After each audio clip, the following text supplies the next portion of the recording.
Hey guys, we're the Dorkeries. We are the Dorkeries, and we are kicking off our week in San Diego at San Diego Comic-Con. Woohoo! Tomorrow, 2026. Tomorrow is preview night, which means today we're just doing our walk around, getting our view of all of the wraps and everything going on. We've done our grocery shopping. We have eaten our fill of California food, and we're ready for a good week. Woohoo! There she blows. The convention center. Where it all began. That's not really us. It's the Paramount wrap for Star Trek Street. No, that's not. Is that Star Trek? Yes. Well, why does it seem so low right here? Everywhere else I've seen it, I feel like it's the highest building in San Diego. No. It's all about perception. It is. Do you know who the voice of Aang is in the movie? Nope, I don't. It's Eric from Traders. From Traders. Was he a traitor? He was a faithful. A loyal, a and then he faithful? was a traitor. He got recruited by Rob. I know Appa. Yep. But Glenn, aka Steven Yeun, is also in there, but he's not Aang. He's not Aang. Aang has a big presence, but Paramount also has a big presence this year. As far as, well, I just feel like everywhere you've got a Paramount over here, you got a Paramount, look, I'm going to turn around, look. You got Paramount all the way over there. With Star Trek? With Star Trek, and then you've got the Paramount Lives, right? Yep. But right here at Petco Park, we have Abbott. Which I just started watching this year. Why are you so far behind? I don't know. But, you know what I do? When I watch Abbott, when we binge Abbott, we build Lego. We build Lego. Build Lego and watch Abbott. Who's your favorite Abbott character? My favorite Abbott character is Ava. No, mine is Mr. Johnson. Ava. Yours is Ava. Ava. Also, we've been listening to Soundcheck for the, where's the sign? For the Ed Sheeran concert all day. Let's keep walking. So they have... I think he was singing from Castle on the Hill. Shut up. All right, so we have Abbott on this side and Rookie on this side. Which we don't watch the Rookie. But I also feel like this... One day we probably will.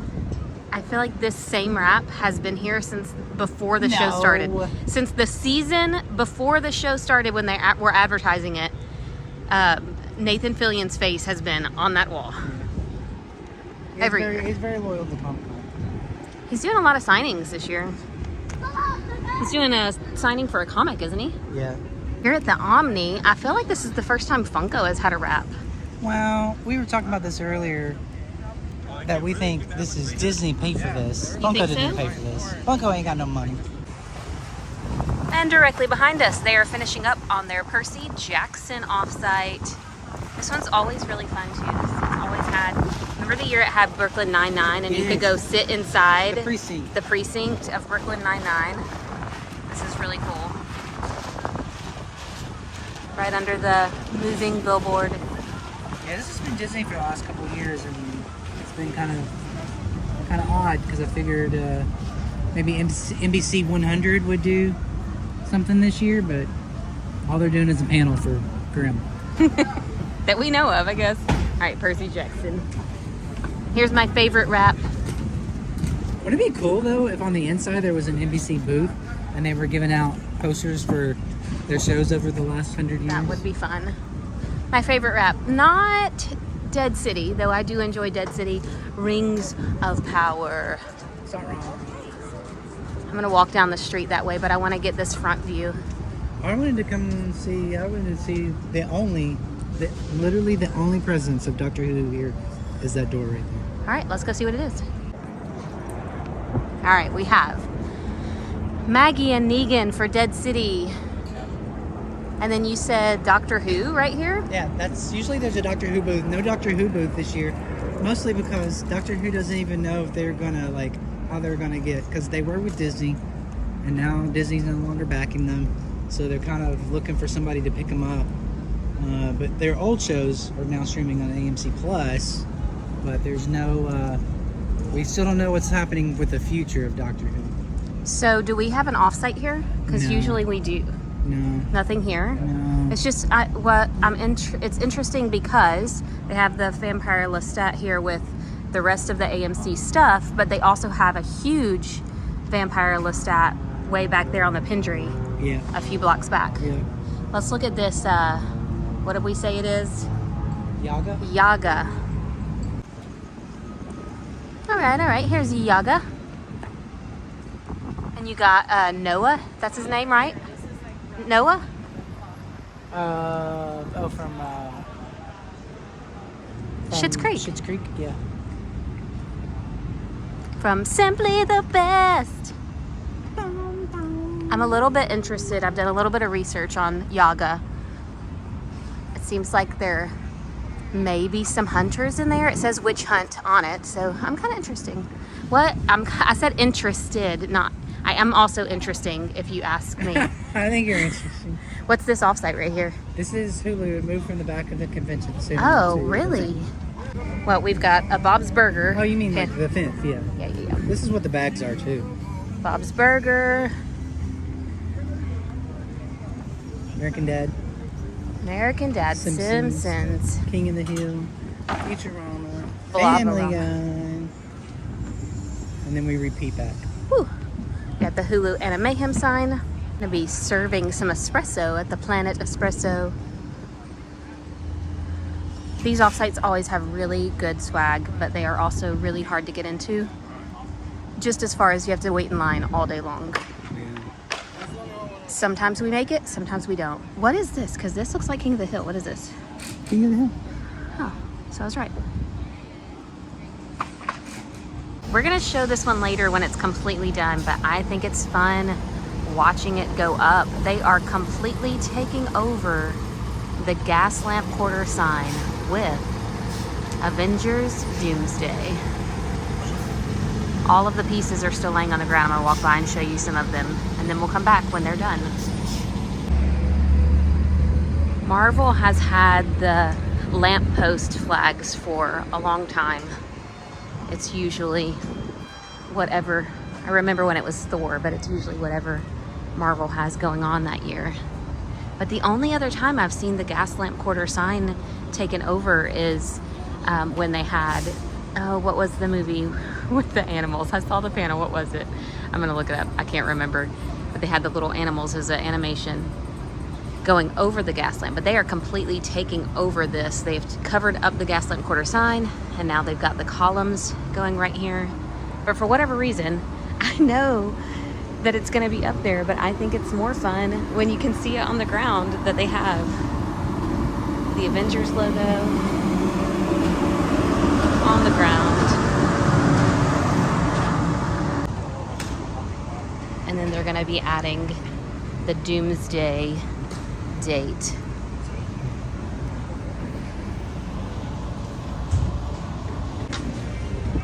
I hate how hidden this is. I know. It's behind everything. It's such a big deal, and here it is hidden. This is probably our most anticipated, one of our most anticipated panels. We will be in all age 4 Spaceballs for sure. I love that he is combing a 2 into the sand. Because it's Spaceballs. Do, do, do, do, do, do, do, do, from the makers of the old one.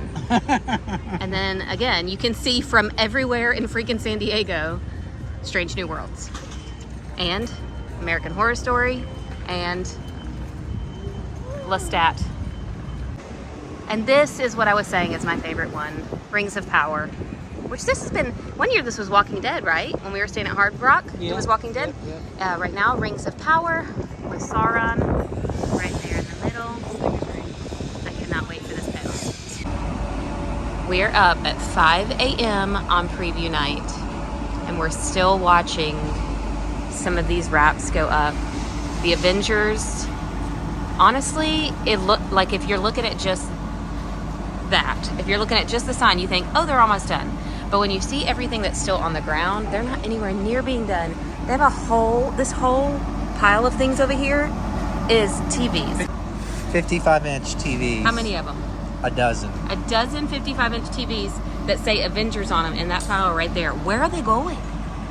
And then this is the Avengers symbol, and this is the Doomsday sign. If they're going out here, then where are they going? Where is their power source? I don't know. Percy Jackson is still being finished. Avengers 2, 3, 4, 10, 11. Where are they going? Where are they going? Which way? This way? That way? Also, it's preview night. Where are they at? Are they up yet? Can they start working?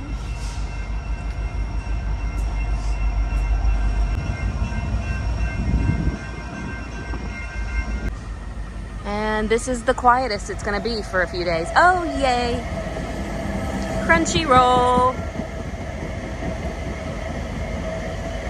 We love the trolley wraps. We have hunted out the Stuart Fells to Save the Universe offsite. This is a spin-off of Big Bang Theory. This is the comic book shop from Big Bang Theory. We're really excited about this show and this panel. Comic Center of Pasadena. We're gonna get it in the panel, but also here one of their giveaways, because this isn't like a very immersive thing.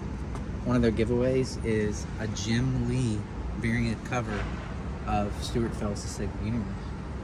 This show, if you haven't seen the previews for it, looks amazing. Oh, there, you can see it. Look, flash.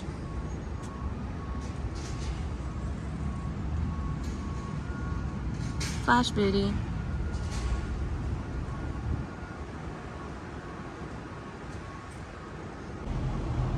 So it's open Thursday to Saturday, 11 a.m. to 7 p.m.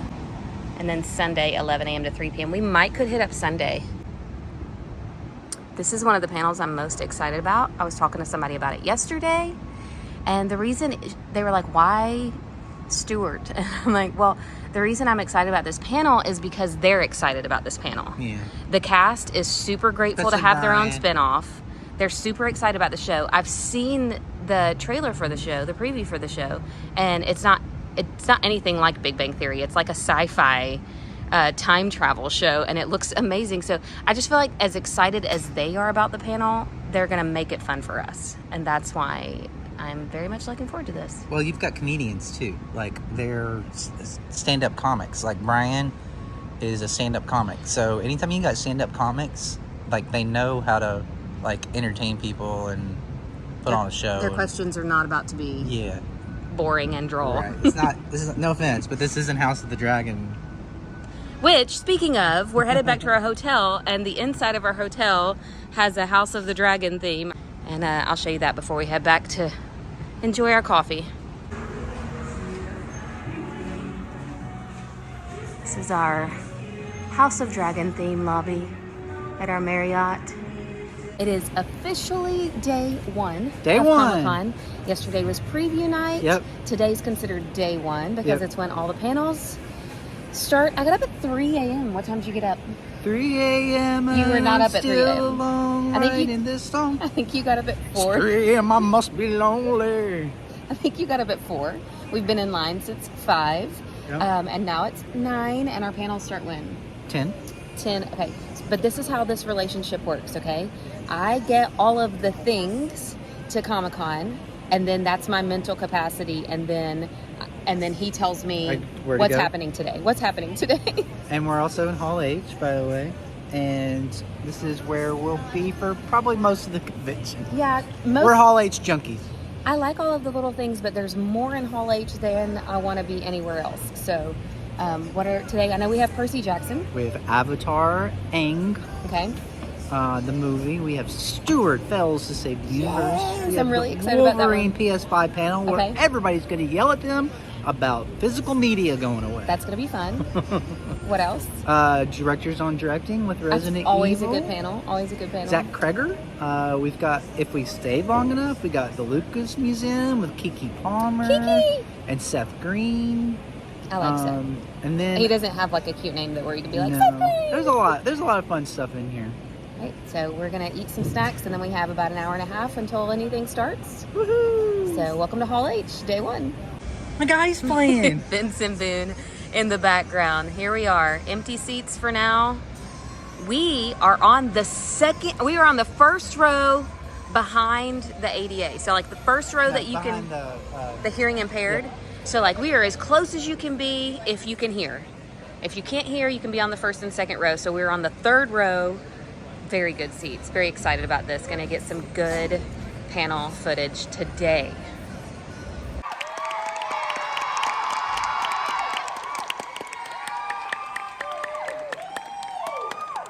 Percy Jackson fans, how you feeling? First up, let's introduce one of the EPs of this, Dan Shots. Next up, we have Craig Silverstein. These next two, for those who were here last year, were just announced as two new cast members, Olive Abercrombie.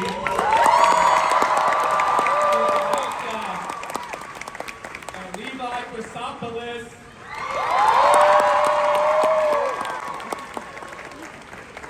Let's give an extra round of applause for them. It's their first ever San Diego Comic-Con. You guys ever heard of a character by the name of Thalia?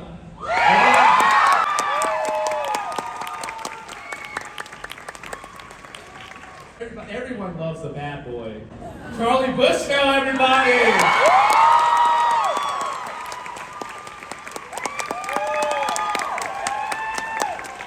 The bestest friend anyone could ever have, on camera and off camera, Arian Samhadre!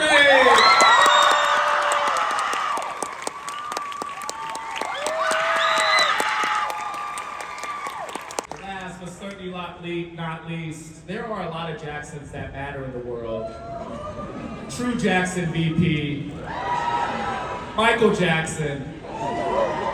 But the only Jackson that matters in this room today is Percy Jackson. Welcome, let's go down.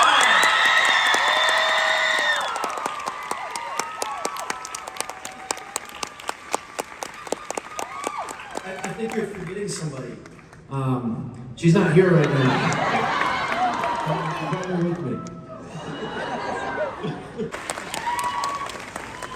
So you're playing a couple of fan favorite characters that we've been waiting for, part of the big three of the gods. You're the children of Hades. Like, that's actually incredible, right? A lot of baggage that comes with that. What were your, now, last time we were here, we announced your casting for this, and the crowd went nuts. I wish you could have been here to see it. And now they're actually in front of you cheering you on. So talk us through some of your emotions being here at your first Comic-Con and being a part of this franchise.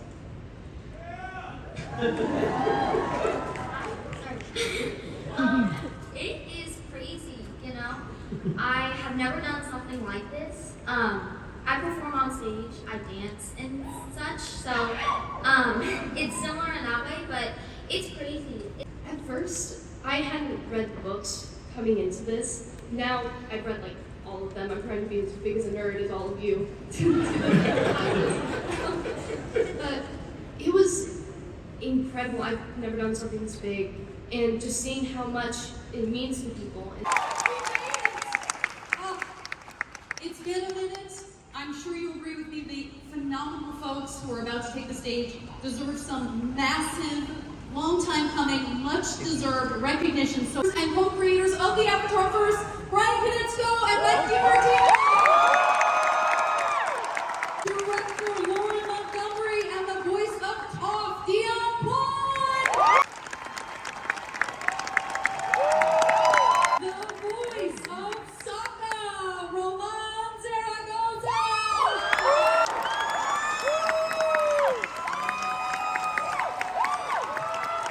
The voice of Katara, Jessica Madden. Voice of Aang, Eric Noh.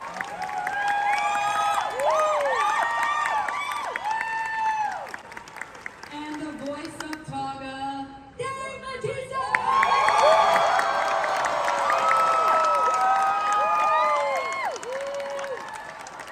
Know you for your fabulous work on Ghosts.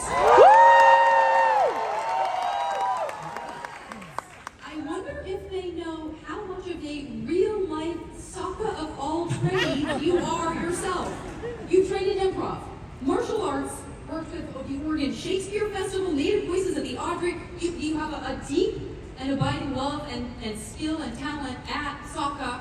Oh, I'm sorry, soccer. I mean, was getting this role like coming home for you? Oh man, I watched the original show when I was, oh gosh, I'm gonna date myself. When I was 10, I watched the original show. I didn't have Nickelodeon, but I watched at my friend's house, and I remember watching Sokka and being like, oh, I want to be like that guy. He was so cool, he was a goofball, he was smart, and he got the girl, like, That's the dream. Girls. He's awesome, and it was just a dream when I got that audition, and I was like, I don't want to screw this up. Like when you get an audition and you want the job, it's terrifying. Because when you want it too much, they can sniff that out. But I gotta thank Jenny Ju, our amazing casting director, and she helped coach me with it, and just getting to meet this amazing team. I felt so grateful. Yes. First, hi everybody. Such a pleasure to be here. Yeah. I love you too. I think, when I think about Aang and his journey, he is so many different things to so many different people. And we meet him in the series as a kid, and we see him as an adult who's, I think, coming to terms with his place in the world and the responsibilities that he holds with his crew and the world and all the crazy things that are going on. And I think it is something that is very unique to the Avatar, and I can't imagine how lonely it might be. It's the one thing I'm confident in. Yeah, I started going in wrestling and kind of got stuck with it, but it was really something to just get rid of my nervous energy. Because I used to do it all the time, but I did it. I guess it was so intense and people like this. But if you go back and look at like WWE magazine covers, I swear there's like 50 covers and I'm just going. It helps me, so yeah. I mean, we recorded this over like 20 years. So I'm in, she speaks new lines to say her new direction, different direction to go with lines we had already done before, and then she said, scream, not scream. So, a lot of screaming, but I don't mind it. It helps me get rid of my which I'm terribly nervous. I warned everybody before we came out here. I was like, guys, I am dying. I'm like, I just woke up with anxiety, and then as soon as I forgot how big Hall H was. I haven't been here in years, and it is massive, and there's a lot of people in here.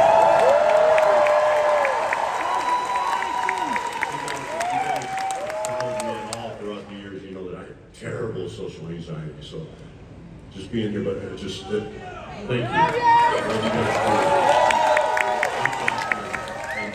Thank you guys. I am so excited to be here. You might recognize me from a lot of corners of nerddom, but I am a huge Big Bang fan, and I gotta tell you, you are in for a treat when you see this first premiere episode of Stuart Fails to Save the Universe.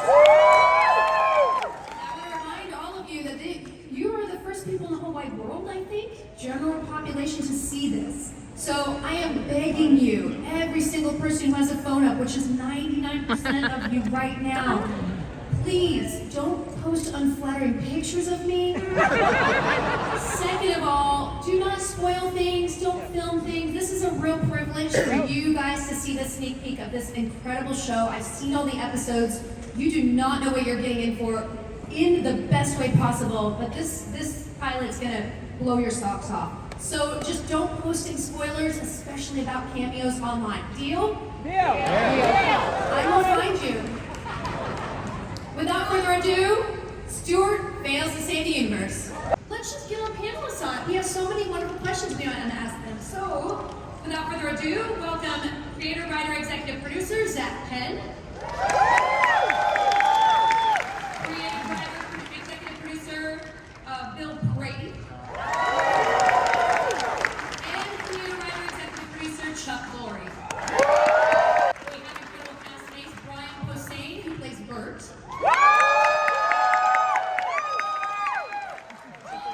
Who plays Kripke. Laura Lapis playing Denise. And Kevin Sisson, who plays Stuart.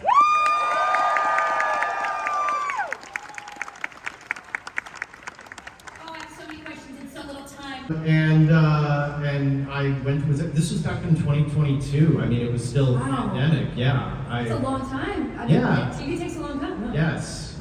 I was I wearing a mask? I don't know. I think it was a question of, do I wear a mask? I don't want to kill Chuck Lorre. Definitely don't want to do that. And he had that. I I went to his office, he pitched me the idea, which in itself is weird. That's weird. Ori pitching you an idea. No, and you I- just say yes. I don't know why you need that to pitch you, but it's great that you did it. Yeah, that was nice of him to make it seem like I might say no. And then he said, listen, because this is early in development, and Big Bang Theory is such a big show, don't tell anybody about this, because if it gets out there that we're working on a spin-off, it's too early in development and nothing good can come of that. So I didn't tell anybody, my agent, my managers, I told my wife, and then I didn't hear from him for months. And I actually went through my emails just to check to make sure I did not imagine that conversation. That feeling, yeah, no, it's right there. I have, yes, come see him. And yeah, no, apparently that was real. Yeah. Again, here we are. We are. Thank you so much for doing a drive-by here. You were actually pretty involved in the show. Can you explain what you were involved in?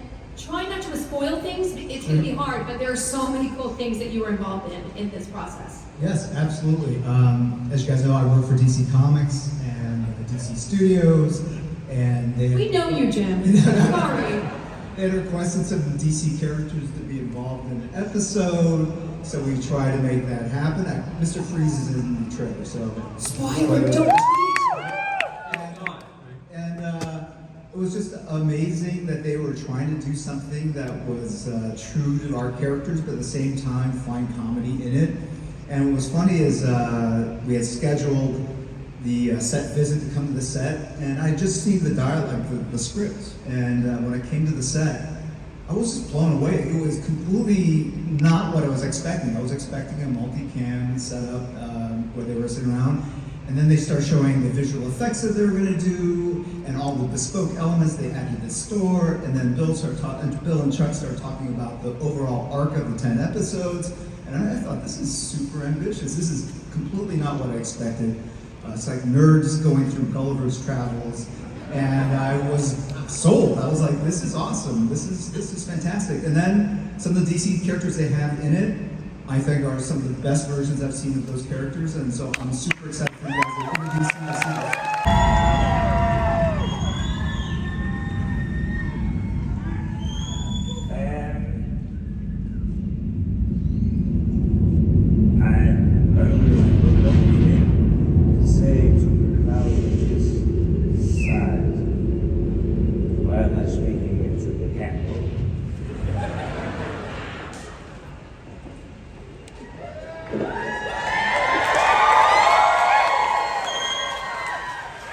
That is my first kind actively played.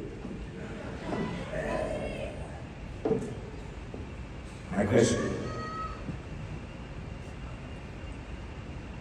Are you old, brother? Your responsibility, pumping out children that practice together, sometimes will feed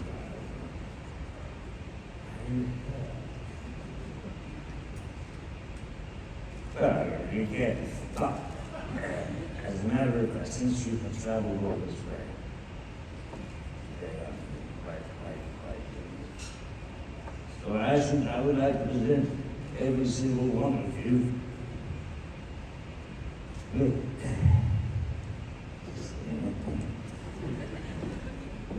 That's a coin. That's a flower. I would like to present each and every one of you with this candy.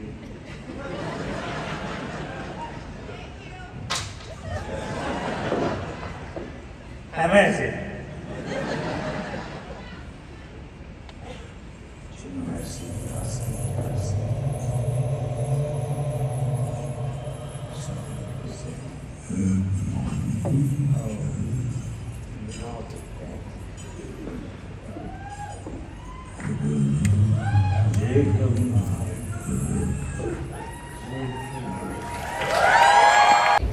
Ending out day We just saw one, Johnny Depp. We did just see Johnny Depp and a bunch of other fun panels. But we're going to end out this video of day one because we have more fun stuff coming up tonight. We're hitting up Fandom Party. So stay tuned, and in the meantime, Go dork yourself. Go dork yourself. That's the second time we've seen Johnny Depp. He is here. Yeah, he likes to just show up. Show up. That's it. Hi, Stuart. Hey, Brian. Brian. Absolutely. Loved the first episode. Oh, thank